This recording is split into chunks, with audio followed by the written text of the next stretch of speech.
Debbie McCoy's condo complex has crumbling foundations. She's been pushing for testing for years and says this is a necessity.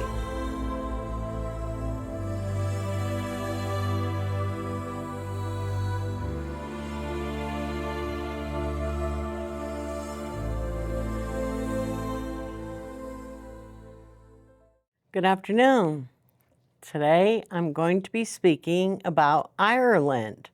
It's going to be a three-part series. So today it's more about the introduction, and then part two will be more about the two aggregate schemes that Ireland has proposed for homeowners. One is for the pyrite heave. The second is for defective concrete blocks that affect the entire house. Were you shocked by what you saw here? Oh, yes, Oh yes, for sure. this is devastating. Yeah.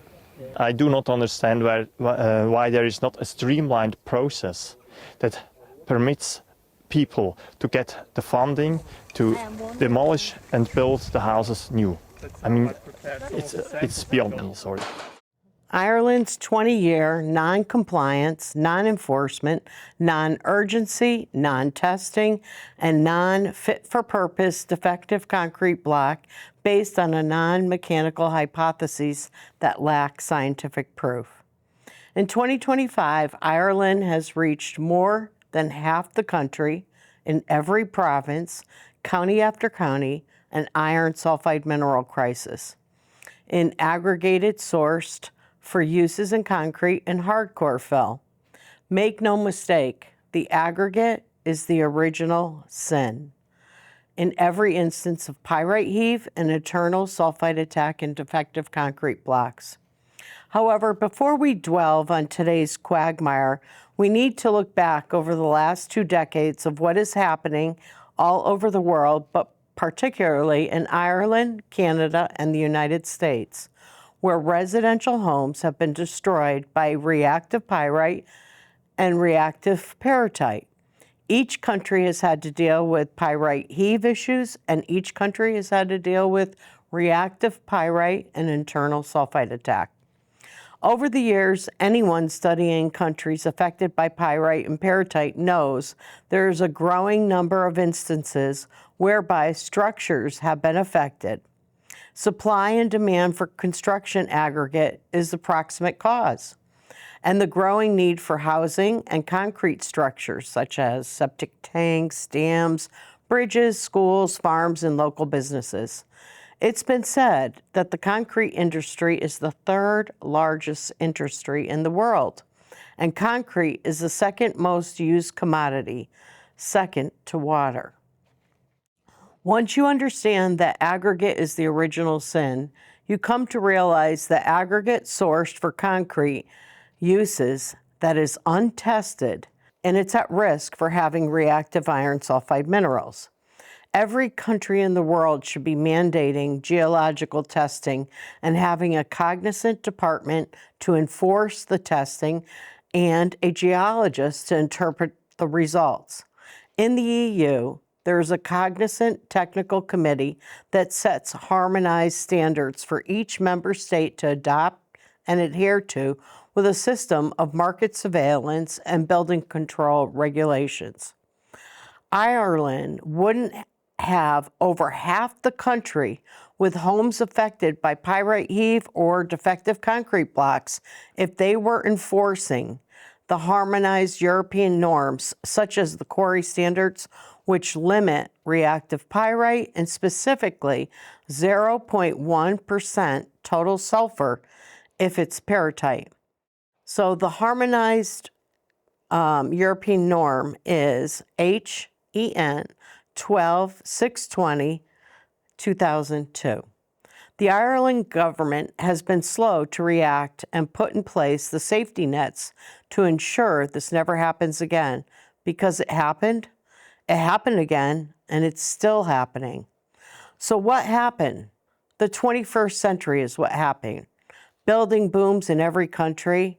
Ireland's Celtic Tiger, late 1990s through the mid-2000s. In Canada, there were 2 quarries that opened in the mid-1990s, 95 and 96. And soon after sourcing the aggregate for use in concrete, houses began to severely crack in Quebec. In the eastern states of the USA, both Connecticut and Massachusetts homeowners began to notice cracking in 1993 to 1995. It would take 20 years for answers after the Johnsons and the Tofolowskis came forward to ask the question why their foundations were prematurely failing. As I mentioned earlier, the proximate cause to why now is, as I see it, and I'm not going to be able to say his name, but it's spelled Wakizaka,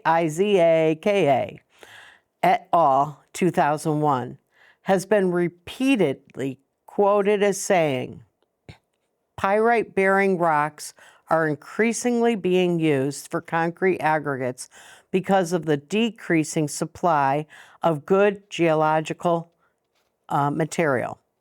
The Better Build concrete campaign and the increasing demand for construction aggregates to be used in concrete or under concrete has made us vulnerable to self-regulation and a lack of government enforcement. With every increasing concrete projects and ambitious housing projects such as Project Ireland 2040, the demand for construction aggregate is at an all-time high. However, only now, as part of the government initiative and lack of enforcement, the quarry producers are emboldened to tap into bedrock that might not be the best quality aggregate to be used in concrete or as hardcore fill, even while knowing more about what reactive rhomboidal pyrite and reactive peritite can do to concrete and has done to Ireland over the last 20 years. In the case of Project Ireland 2040, that was initiated in 2018 to address the housing crisis in Ireland, there have been consultants from the concrete industry who have reminded local planning of the stakes involved and the need to protect potential sources to be exploited for construction aggregate while trying to balance the need to protect land and water. I will go into much more detail on Project Ireland 2040 in part 2 of the 3-part series. Only to mention that DOH Minister Damon English was a part of the National Planning Framework for Project Ireland 2040 and also NSAI being under his department's guise. I will also go into further detail on Damon English in part 2 of this 3-part series.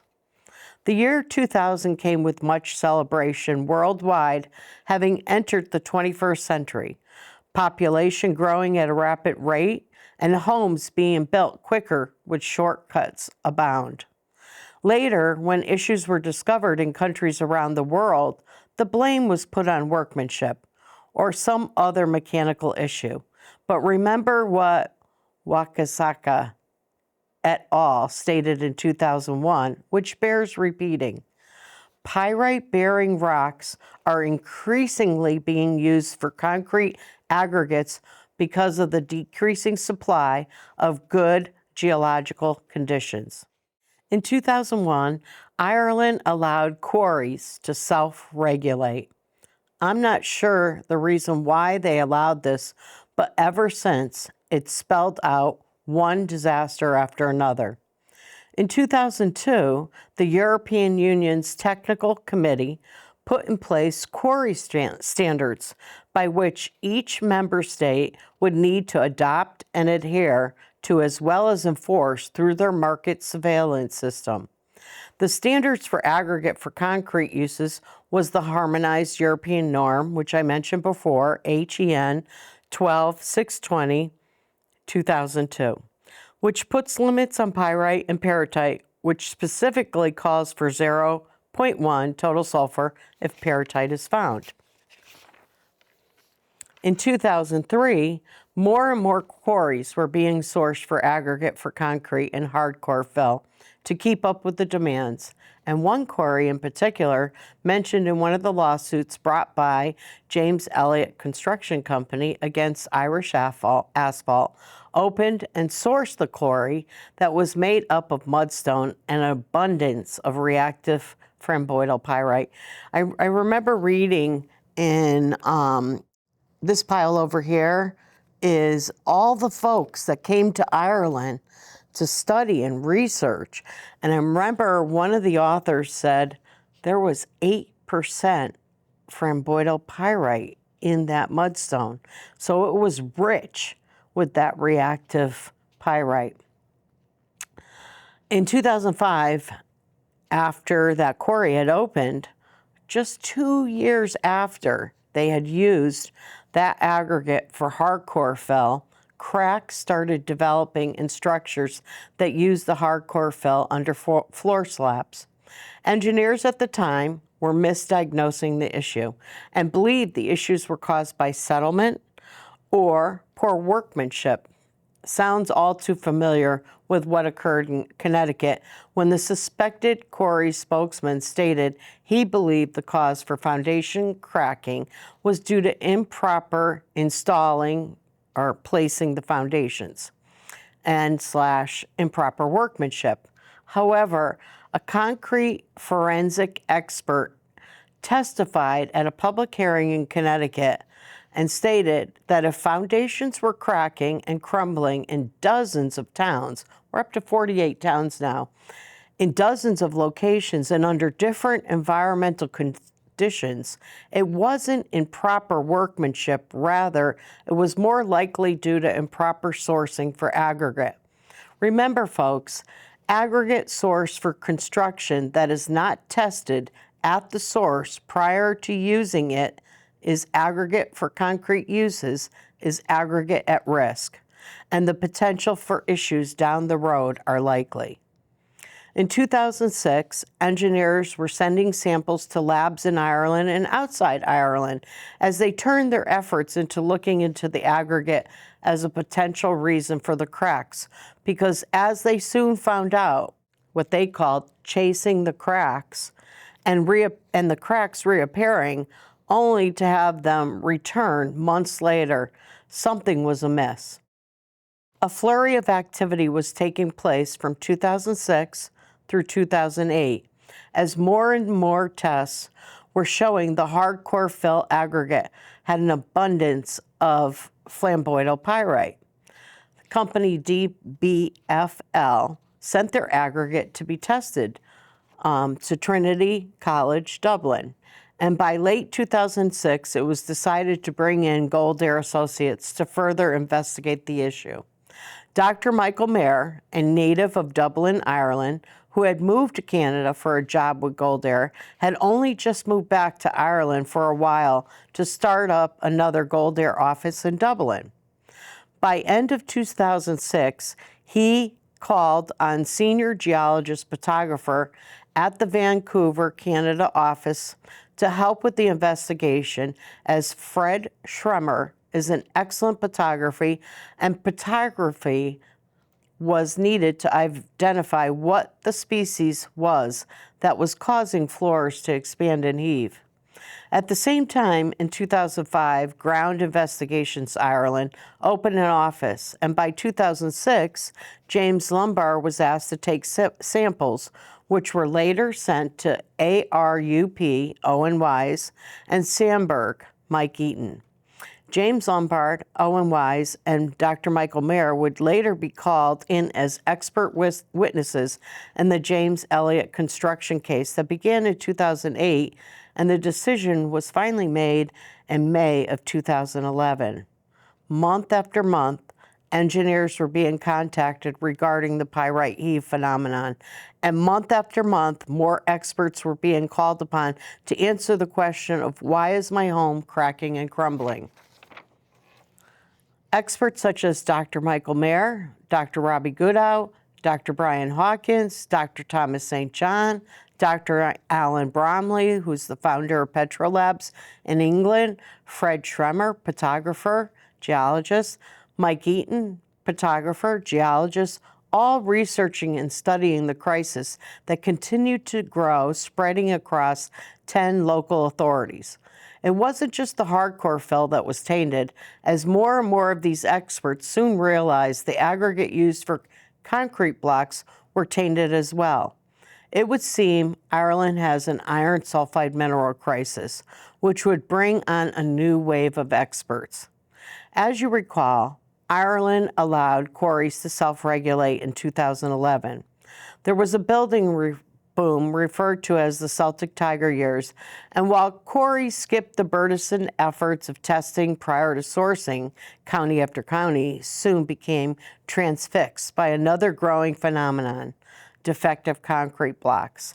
Houses being built from 1998 through 2008 were within a few years later showing signs of cracking, especially after the harsh winters of 2010 and 2011. Now that's my recap on my introduction for today. And what I'd like to talk to you about is, as you see in front of me, there's 2 books. One is from Dr. Brian Hawkins, and the second book is from Dr. Michael Mayer. In Dr. Brian Hawkins' book, you have folks like James Lombard, who I just mentioned, from Ground Investigations Ireland. He did the sampling, and he talks about not only sampling at quarries and setting up pits, but sampling at the homes. And, you know, a lot of people say, oh, I'm going to send you a sample, I'm going to send... Sampling is extremely important to do proper sampling. And by proper, I mean you need to take cores over the cracks. You can't just take it from a wall that has nothing.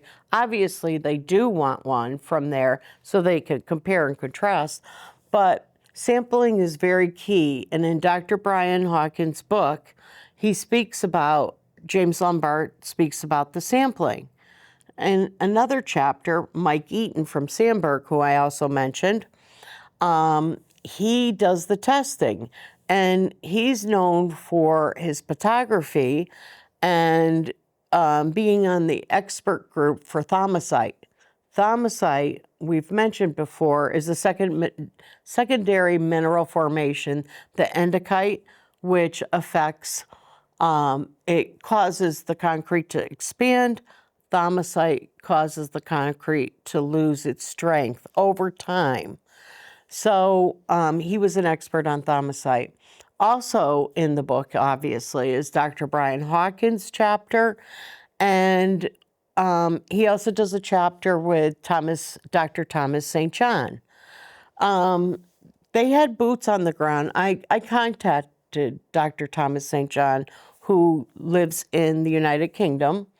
And because when I originally got the book in 2016 that Dr. Brian Hawkins wrote, and I reviewed like 20 of his papers, and he talks about, you know, what iron sulfide minerals can do. And all throughout that book, and that book, Thomas St. John told me, was based on their 2 years of boots on the ground in Ireland and what they found with the pyrite heave.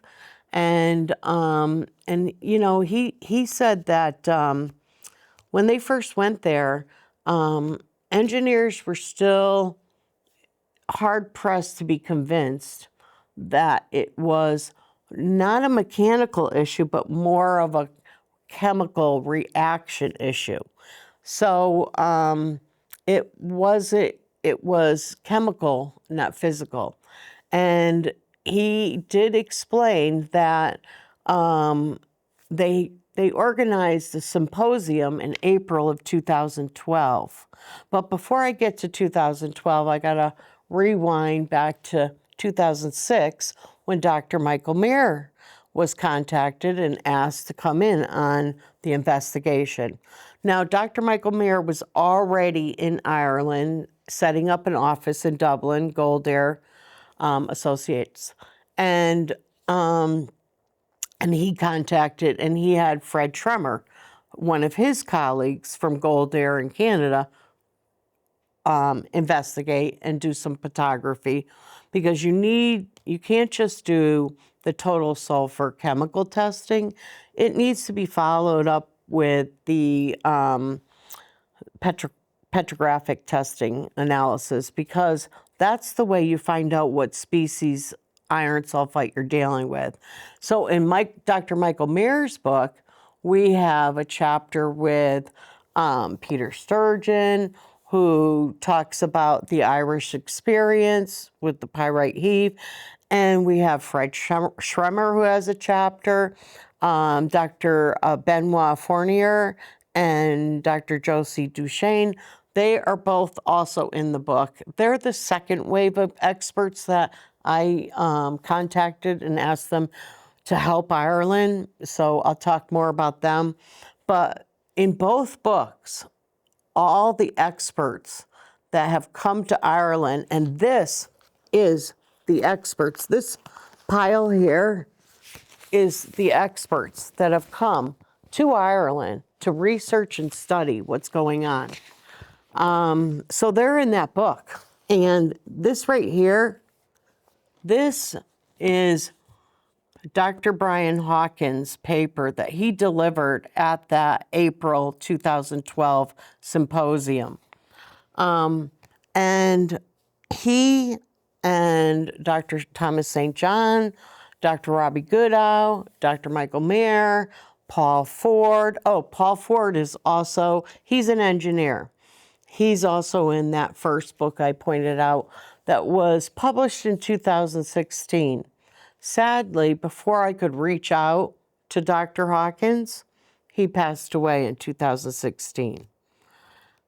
In 2022, I'm just going to jump ahead a little bit, but in 2022, myself, along with geologists from Norway, Switzerland, Canada, USA, we all went to Ireland and we spoke at the Ireland conference.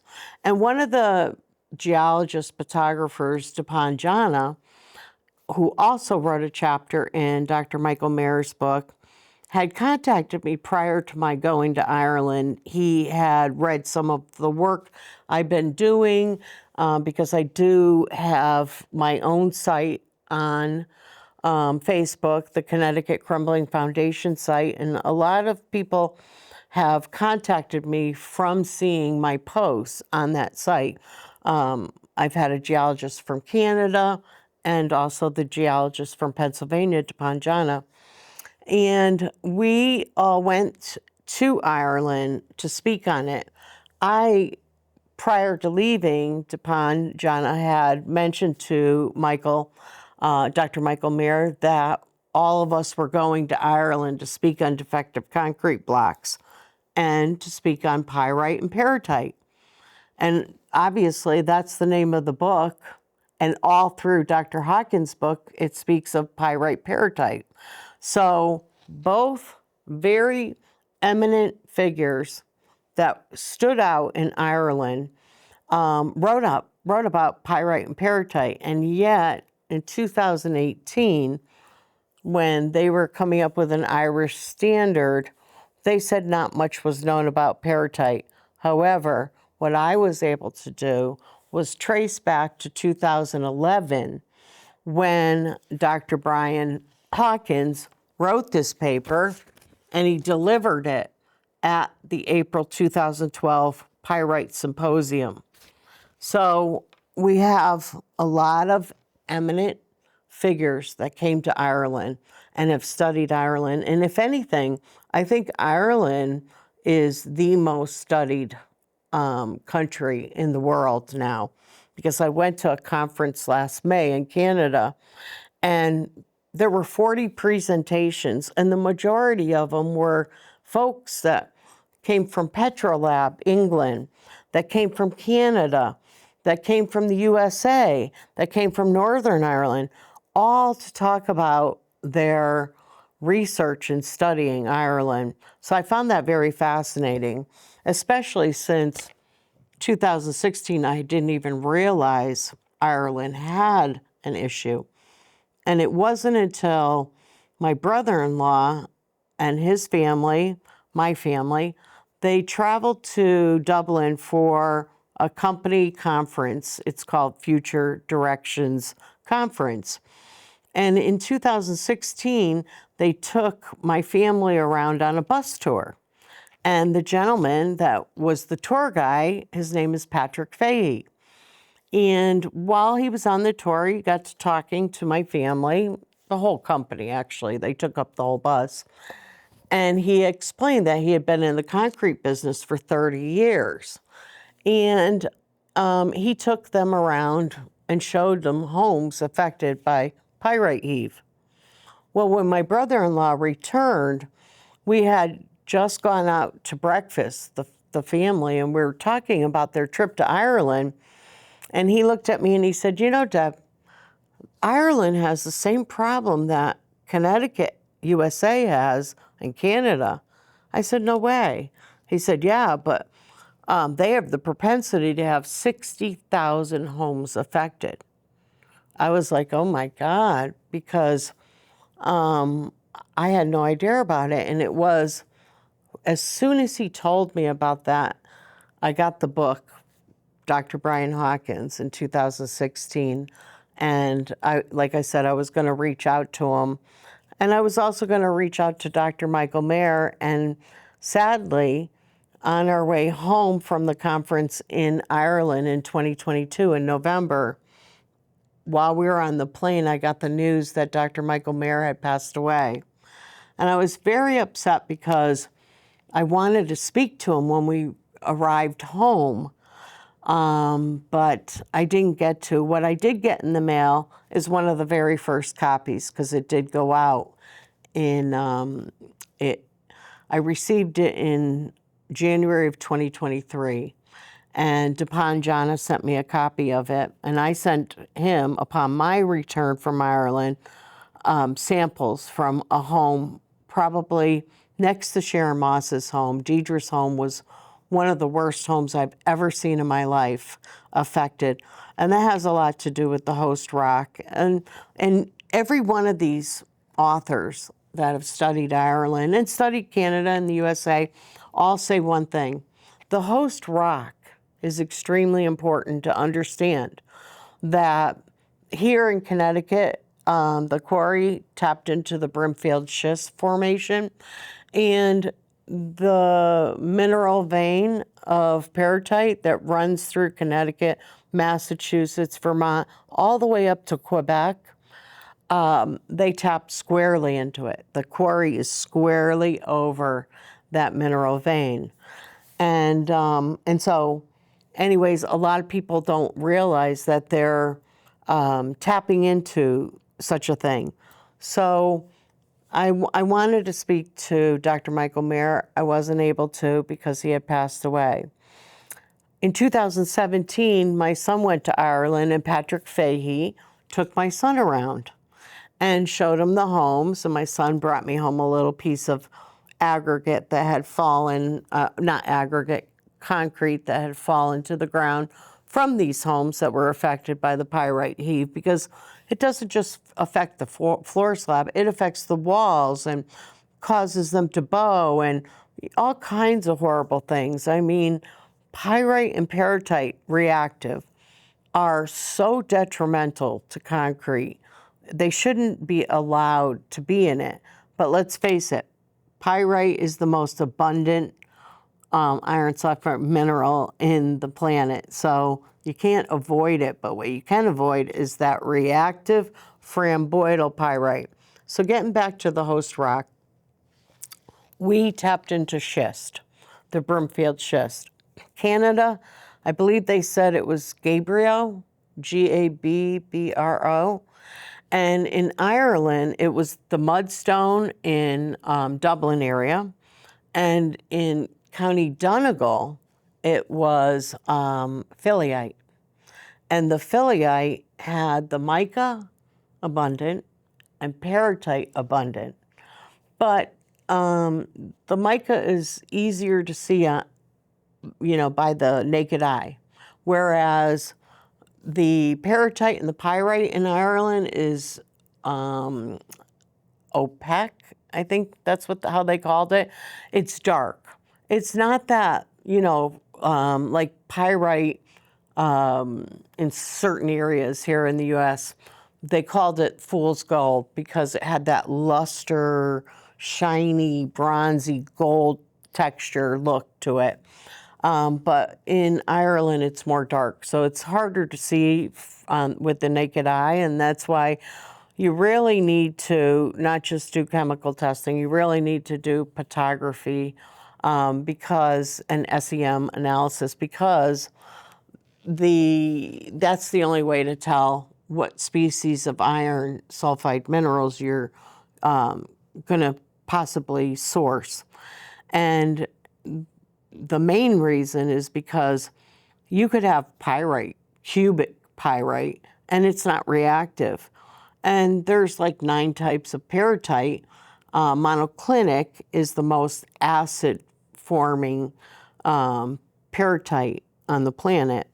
And you won't find that out unless you do a petrographic analysis. So just stopping at the chemical analysis is an issue, because the specifications under EN 12620 is that you can't have any more than 0.1% peritite. And there's a good reason for that. And like in Canada, they had the judge in one of their cases against the quarry, against the contractor, against the geologist that said the quarry was fine to source, geologist/engineer, geoengineer, I think is what they call them. Anyways, they were all deemed liable in that case. To get back to the host rock and why it's so important. Some rock types are stronger than others, more durable, but the phyllite is not a good rock source. And even Mike Eaton in his 2019 paper states that having anything over that 0.1% is an issue because of the rock types in Ireland. And I was telling you about the rock type in Canada, where the judge set an arbitrary limit, 0.23%. But what they found was homes were still cracking and crumbling at that percent. So Laval University has been awarded funds along with another research community, and they've been looking into peritite since, and the papers I have from them is 2012, 2014, 2016. So they've been really focused in on peritite. And let's face it, Canada has paved the path for all of us. So anyways, with their rock type, they found that 0.23% was an issue. And with the phyllite, if you're going to go any higher than 0.1%, you're looking to have more of a disaster. And right now, I just did a submission to the NSAI, National Standards Authority Ireland, because the Irish standard that they're reviewing and revising right now is subjecting 0.3%, and that's over the European norm and the standard. So that I have an issue with, the 0.3%. I think it should stay at 0.1% when we're talking about peritite. Then in EN 12620, it says 1% for pyrite. However, they're finding now that framboidal pyrite, anything over 0.3%, you're going to have issues. So trying to tie it all into a nice little bow, per se, and say that let's just do 0.3% in Ireland is a no-go because of the host rocks that they're using, the mudstone. Oh my God, 8% reactive pyrite? Are you kidding me right now? You know, in the submission, I said that we are now testing concrete to find out how much is in the concrete, when really, actually, if they had just adhered to the 2002 standard, they adopted it in 2003, and by January 2004, they were supposed to adhere to the standard, but they didn't. And what happened is, for the last 21 years, homes all over the country. Now I'm going to show you a map. So this map I did in 2021. These in yellow, these are the counties that are affected by peritite and pyrite. 4 provinces affected. You've got Mayo and Sligo in one of them, Donegal in one, Clare, Limerick, Tipperary in another, and Dublin, Kildare, Meath, O'Falley, Westmeath in another. So all 4 provinces have been affected. But now, look at the map in 2024. What a difference. It is filling up. The country is filling up. Now, there's 32 counties in Ireland. 6 of them are in Northern Ireland, and the remainder are in the Republic of Ireland. So we have right now, as of Petrolabs, June 2024, on June 15th, 2024, they spoke about 16 counties now affected in Ireland. And that's a lot. 16 of the 26 counties in the Republic are affected. How many more counties do they need this entire map to be filled to finally enforce what the European standard has put out there? Each member state has to abide by these standards. They're harmonized for the reason that the member states can freely trade and send their concrete blocks over to England or whatever country is in the EU.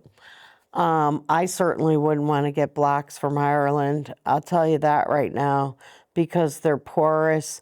The mica schist is just it's frail. It's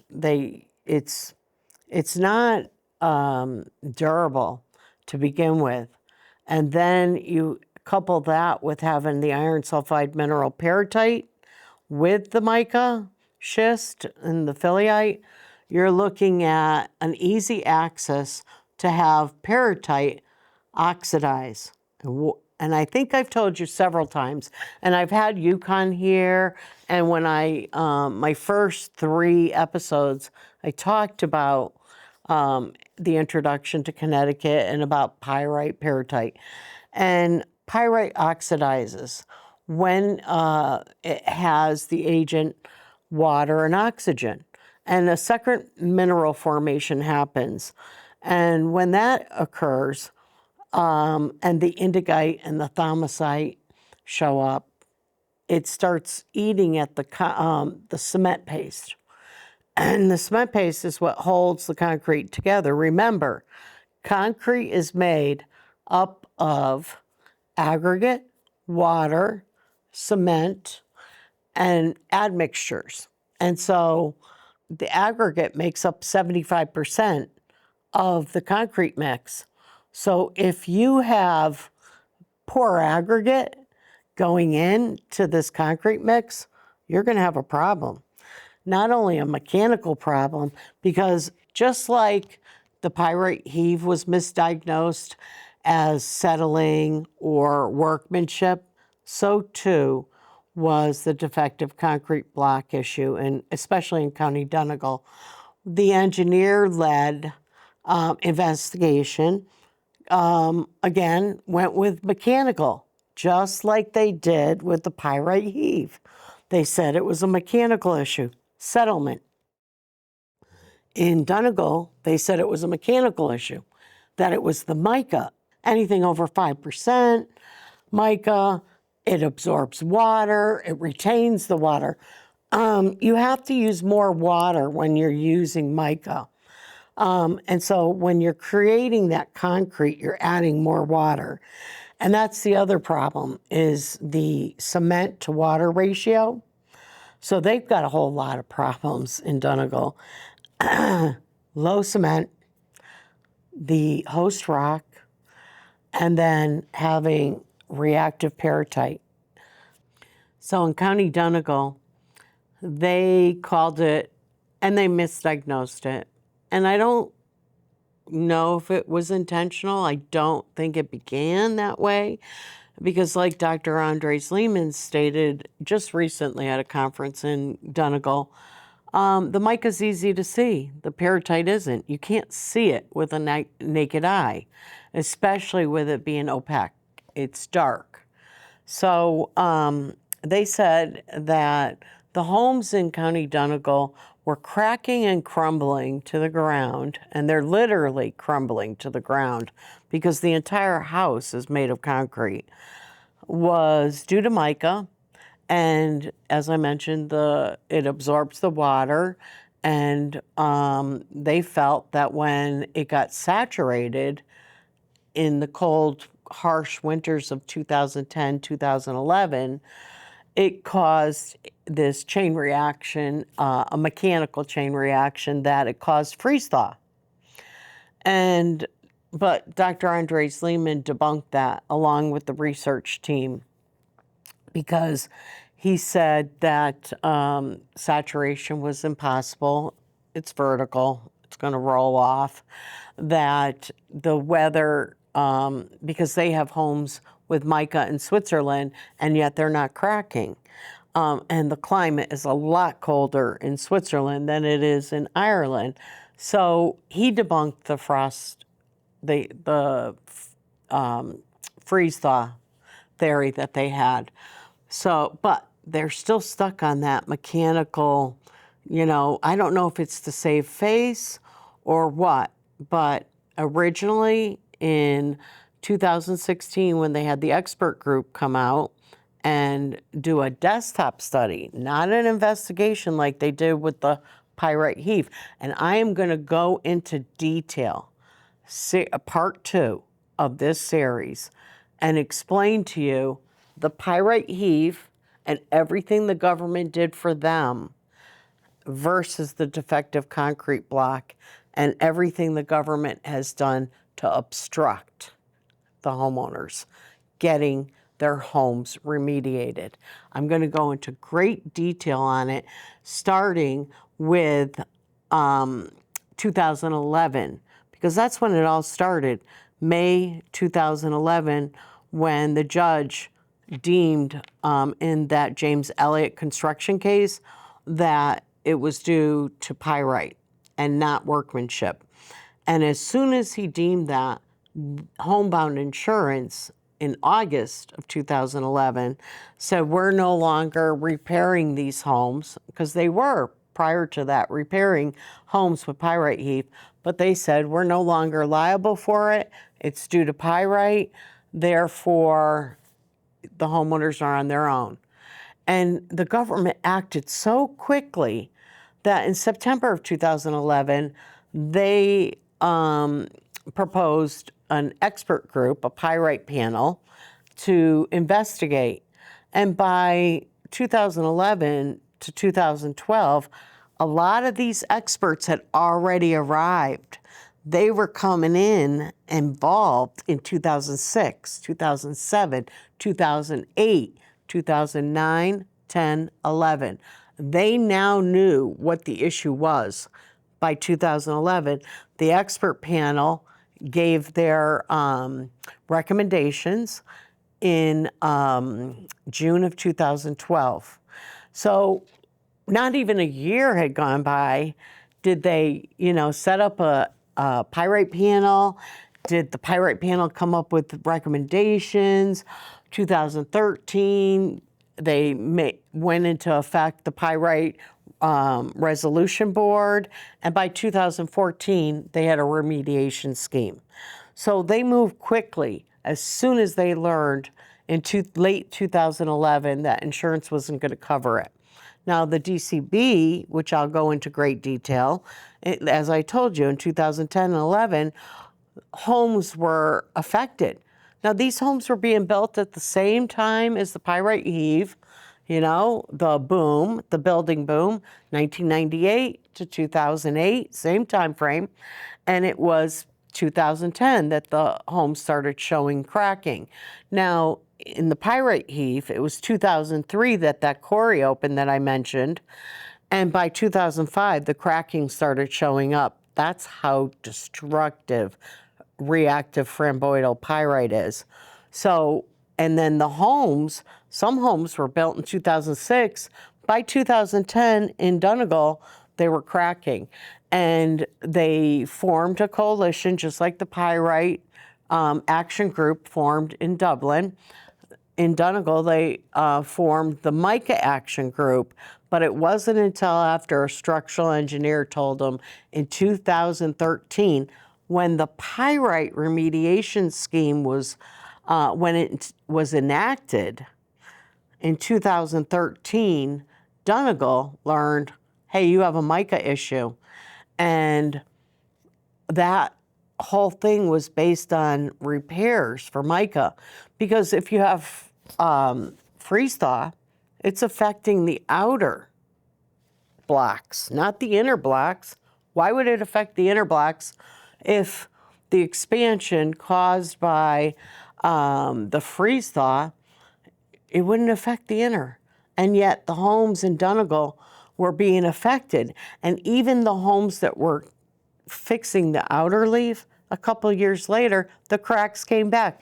Just like chasing the cracks back in 2005, where engineers were, filling in the cracking and trying to fix it, the cracks came back. Same thing happened in Donegal, only the misdiagnosis in Donegal has gone on from 2013 till they finally started the review in 2025. Even though I brought experts to Ireland from all over the world to explain how detrimental peritite is. And it was because 2021, after the Donegal remediation grant scheme started, they, instead of sending their tests to the Ireland labs that were predominantly using the acid digestive testing, which isn't really, we found out now that it's not really good because it underestimates pyrite and peritite. The HTC tests are more accurate in testing, the total sulfur, the chemical testing. So, and I'll get into that more when we start part 2 of this series. But for now, they, in 2018, came up with an Irish standard, and they only tested for mica.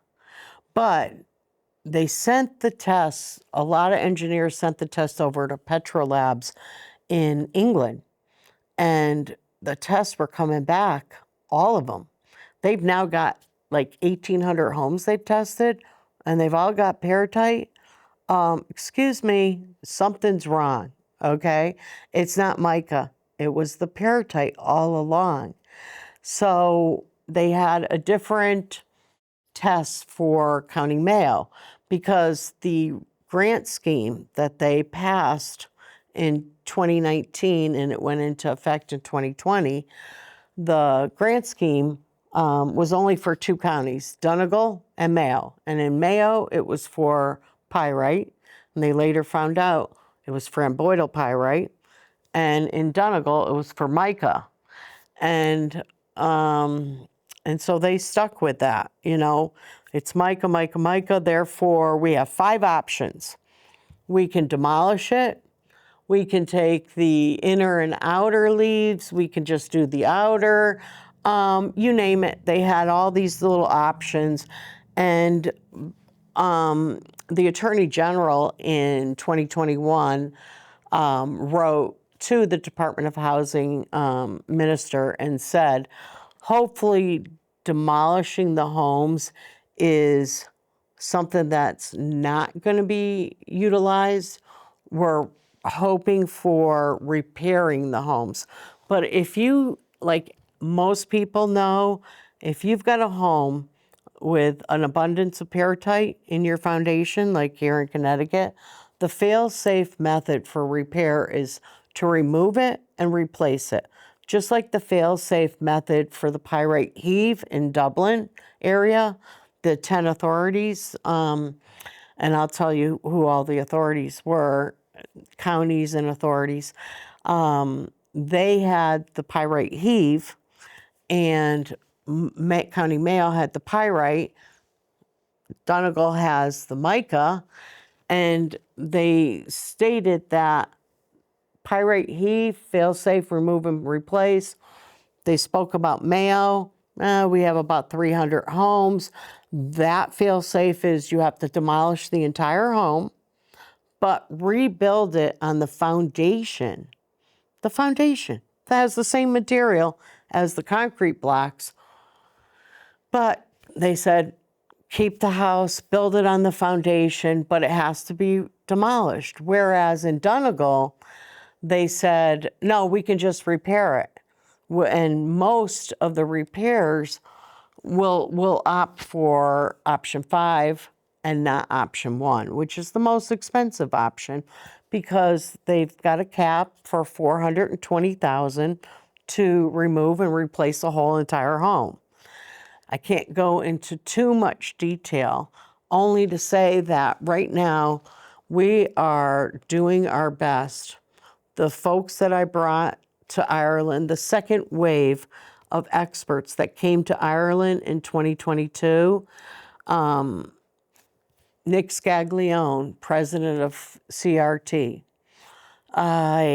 Dr. Kai Viley, who I had on this program 2 episodes ago. He was there from the U.S. Then we had Dr. Andres Lehman, the leading expert in all of the world on peritite, Dr. Benoit Fournier, and Dr. Josie Duchesne, and Dr. Kurt Asley from Norway. I mean, you had geologists from all over the world come to Ireland in November 2022 to explain to them that the Irish Standard 465 2018 was not fit for purpose because it was giving you a mechanical reason for why the blocks were cracking and crumbling to the ground, but it was not addressing the chemical breakdown. This was not your normal tourist bus tour around Donegal. These international visitors are scientists and experts here to see firsthand the impact of defective blocks on homes and families across the county. We need to get a mobile home in this garden so we're not in this dangerous house. But I can't see it, you know, it's promises, but we need to see action. We can't stand here and wait for a tragedy to happen. It's not a good quality aggregate for sure, but the worst is the cement base. There is no more cement base. It's just, it's gone due to the sulfate attack, for sure. Were you shocked by what you saw here? Oh yes, Oh, yes. for sure. This is devastating. Yeah. I do not understand why there is not a streamlined process that permits people to get the funding to demolish and build the houses new. I mean, it's beyond me, sorry. Crumbling basements in thousands of homes in Connecticut began to emerge at the same time as Micah in Donegal, but US remediation is well ahead. Debbie, what do you think about what's going on in Ireland? This is the worst in all of the world that I've ever seen, and I've seen a lot. In 1 decade, you fixed 14 homes, and we fixed 664 homes. You've perfected the delay scheme where we have perfected the remediation scheme. The difference in Connecticut is that the houses are wooden, and so you can lift the houses and then, change the foundation. Here, you cannot live in the houses. It's the people are exposed to mold, to moisture. I am just astonished by what I see. The scheme that the government has put in place in Connecticut is very effective. People are prioritized. They go through an evaluation process. This process doesn't take a whole lot of time. It's a couple of months, and then their foundation is replaced. Here, the same approach should be taken faster, not slower. There's something wrong with the system here, and we need to ensure that we deal with those issues as quickly as we possibly can. We need to look at emergency accommodation to get families into homes if their health is at risk. Those kind of things we need to deal with immediately. Eileen Magner, RTE News, Donegal. My husband and I are traveling to Ireland in September, and we are going to discuss the book I did on Ireland. It's called The Ireland Timeline on the Precipice, 20 Years of Non-Compliance. And throughout the book, it details the entire 20 years of basically what I've told you in this hour. But it details it with what the government has done. And there's 152 pages. It took me from 2016 until 2022 to do all this research. And then in 2023, I took all of this, this, stacked die, and I sat down and I put it all in date order. And it took me 11 months to write this book. And it was given to the Irish people. I made no money from it. It's not published per se, but folks from all over Ireland have it. I actually sent it to Neil Duffy of Celtic Productions, who just did a film called Galar, and it's making its rounds at film festivals right now. It's a short film, a documentary on what's happening in County Donegal. And I'm going to be doing the third part of this series in Ireland. They actually have a day set for me to speak to, and they've got a venue, location, date, time, for me to speak about the timeline, this book, and also what I'm putting together would be probably the same size as this, but it's going to show everything that the government has done for the pyrite heave and for the defective concrete blocks. And it's going to go date by date, and it's going to show you on this side, it's very top heavy with experts, testing, investigations. But when the Department of Housing minister set up the expert panel, in his remit, the reference, he stated no testing to be done. So how is that an investigation? If they had tested back in 2016, they would have known about peritite. But it wasn't until 2021 that they found out about it. So I see I've got 40 seconds left, so I need to wrap this up. And I really appreciate you joining me today to discuss the Ireland iron sulfide mineral crisis. And I hope you tune in for the second part. Thank you and goodbye. That's right.